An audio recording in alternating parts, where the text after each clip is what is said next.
आज हमारे core cost का जो टॉपिक है वो है फाइफो वर्सेस लाइफो। हम फाइफो और लाइफो को हम यहाँ पर डिस्कस करने आए हैं फाइनेंशियल स्टेटमेंट एनालिसिस के पर्सपेक्टिव में। तो चले डिस्कस करते हैं कि फाइफो और लाइफो क्या होता है और इससे फाइनेंशियल स्टेटमेंट एनालिसिस के ऊपर क्या इम्पैक्ट आता है।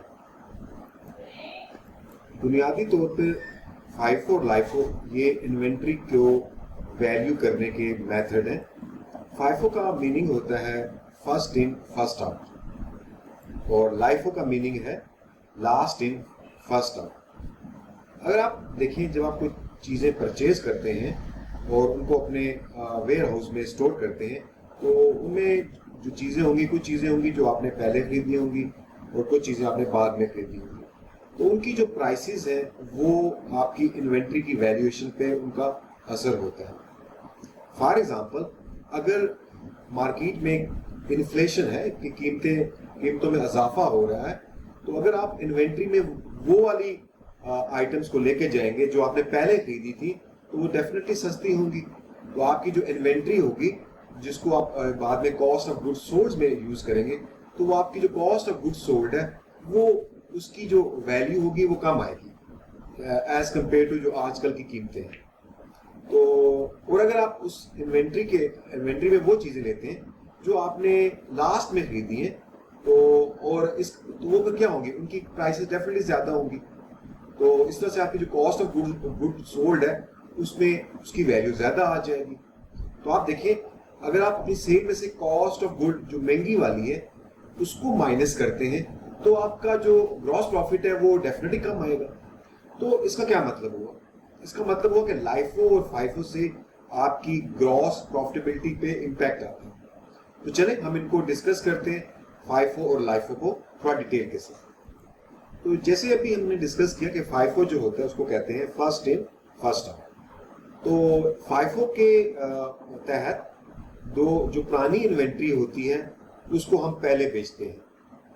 वो जो लाइफो है जिसको हम कहते हैं लास्ट इन फर्स्ट आउट, इसके तहत जो हमने नई आइटम्स परचेज की होती हैं उनको हम पहले बेचते हैं। तो इससे क्या इम्पैक्ट आता है फाइनेंशियल स्टेटमेंट के ऊपर? तो बेसिकली इन दोनों में से किस मेथड को हम चूज करते हैं, इसका जो इम्पैक्ट है हमारी इन्वेंट्री अकाउंटिंग मेथड पे आता है। और वो क्या आता है कि इससे कंपनी की प्रॉफिटेबिलिटी, टैक्स लायबिलिटी और इन्वेंट्री वैल्यूएशन के ऊपर इम्पैक्ट होता है। तो इनमें से हम किस मेथड को चूज करते हैं, इसका इम्पैक्ट हमारी कॉस्ट ऑफ गुड्स सोल्ड पे आता है और इन्वेंट्री वैल्यूएशन पे आता है। तो अगर हम गलत मेथड को यूज करेंगे तो उससे हमारी जो फाइनेंशियल स्टेटमेंट की एक्यूरेसी है वो डिस्टर्ब हो सकती है। तो अगर हम देखें, अगर हम फाइफो को ले लेते हैं तो, और अगर आप देखते हैं कि बाहर जो हमारा जो मार्केट है, जो इकोनॉमी है, उसमें इन्फ्लेशन है, यानी कि इन्फ्लेशनरी इन्वायरमेंट है, उस केस में अगर आप फाइफो को यूज करते हैं, that is first in first out, तो क्या होगा? देखिए, जो आपकी कॉस्ट ऑफ गुड्स सोल्ड है, फर्स्ट इन फर्स्ट आउट क्या मतलब है कि जो आपने चीजें पहले खरीदी हैं वो डेफिनेटली सस्ती होंगी, तो उनको आप पहले बाहर निकालेंगे तो कॉस्ट ऑफ गुड्स सोल्ड सस्ती होगी। तो जब आप उसको सस्ती कॉस्ट ऑफ गुड्स सोल्ड को अपनी सेल में से माइनस करेंगे तो ग्रॉस प्रॉफिट ज्यादा आएगा डेफिनेटली, तो आपकी प्रॉफिटेबिलिटी ज्यादा शो हो जाएगी और यानी कि आपके इनकम स्टेटमेंट में प्रॉफिट ज्यादा शो हो जाएगा। जबकि दूसरी तरफ जो इन्वेंट्री है, अब उसमें जो आइटम्स हैं वो नई वाली आइटम्स हैं, वो नई वाली आइटम्स तो महंगी हैं, तो आपकी जो इन्वेंट्री जो बैलेंस शीट का हिस्सा होती है उसमें इन्वेंट्री हाई शो होगी, यानी कि बैलेंस शीट आपकी स्ट्रॉन्ग शो होगी, क्योंकि इन्वेंट्री हम उसको करंट एसेट के अंदर लेते हैं। जबकि इसके बरअक्स अगर हम लाइफो को लेते हैं, that is last in first out, तो जो आपने चीज पहले सबसे आखिर में खरीदी है, तो जो चीज आपने आखिर में खरीदी है डेफिनेटली वो महंगी होगी। अगर आप इसको यूज करते हैं तो कॉस्ट ऑफ गुड्स सोल्ड क्या होगी, वो महंगी होगी, तो आपकी जो ग्रॉस प्रॉफिट है वो कम शो हो जाएगी। ठीक है, तो और आपकी जो इन्वेंट्री है जो बात वो आपकी सस्ती शो होगी, तो बैलेंस शीट पे इन्वेंट्री सस्ती है, ग्रॉस प्रॉफिट महंगे होने से कॉस्ट ऑफ गुड्स सोल्ड महंगा होने से ग्रॉस प्रॉफिट कम शो होएगा। अब हम देखते हैं कि किस तरह की जो इंडस्ट्रीज हैं वो फाइफो को यूज करती हैं, फर्स्ट इन फर्स्ट आउट को यूज करती हैं।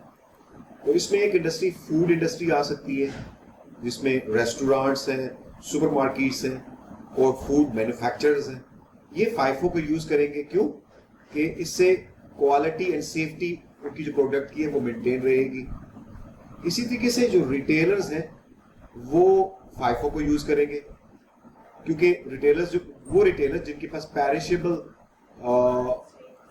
पैरिशेबल वो चीजें जो खराब हो सकती हैं, तो वो इसको फाइफो को यूज कर सकते हैं यहाँ पर। जबकि जो नॉन पैरिशेबल है, जो खराब नहीं होती, वहाँ लाइफो को यूज किया जाता है।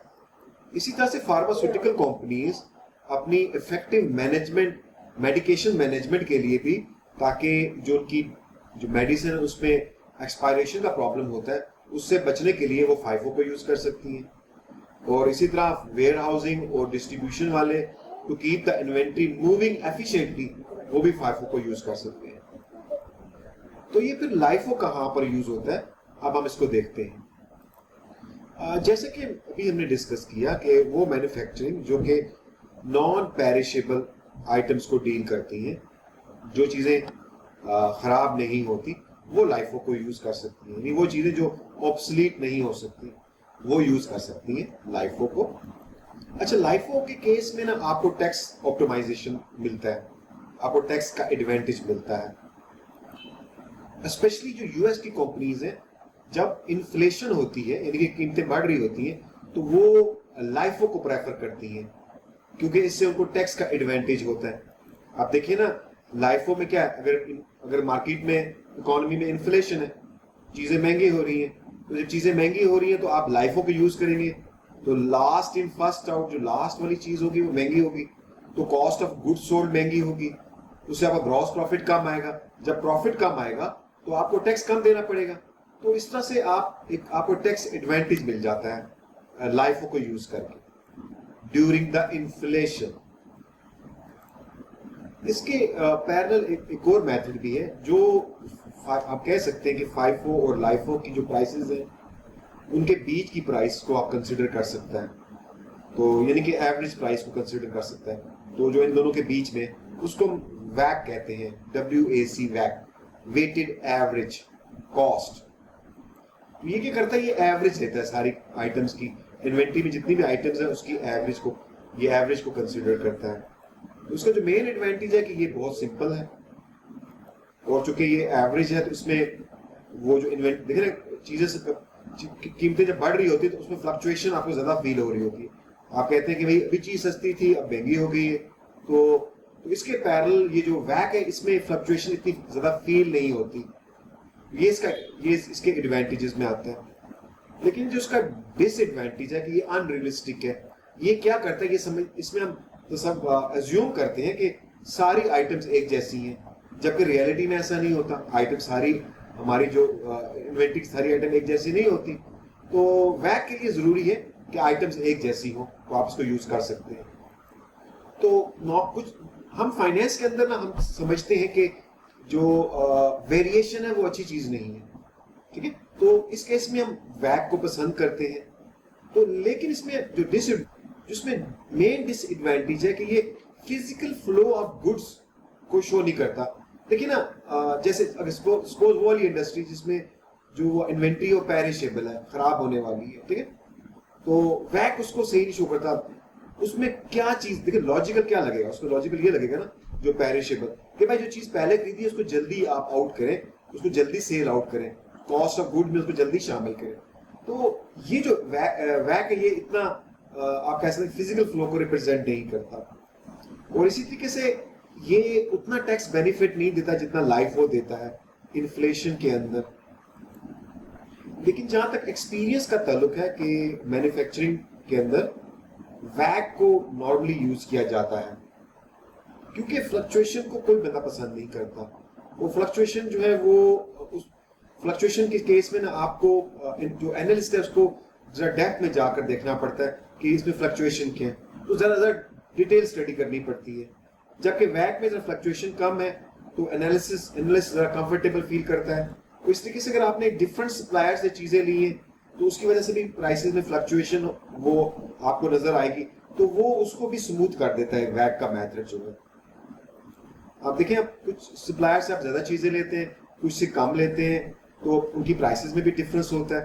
तो ये जो फ्लक्चुएशन है, और कभी कभार डिफरेंट मार्केट्स में से लेते हैं, कंडीशन डिफरेंट होती हैं, तो उस केस में जो प्राइस में फ्लक्चुएशन है वो वैक उसको स्मूथ करता है, उस फ्लक्चुएशन को कम रखता है। और फिर ये जो फाइफो के केस में जो प्रॉफिट का एडवांटेज है उतना ज्यादा नहीं देता, इसी तरीके से लाइफो केस में जो टैक्स एडवांटेज है वो भी इतना ज्यादा ऑफर नहीं करता। तो वैक मोस्टली ज्यादा मैन्युफैक्चरिंग कंपनीज यूज करती हैं। तो आखिर में मैं आपसे पूछूंगा कि आप किस मेथड को पसंद करते हैं, तो आपका मेथड ऑफ चॉइस क्या है? शुक्रिया।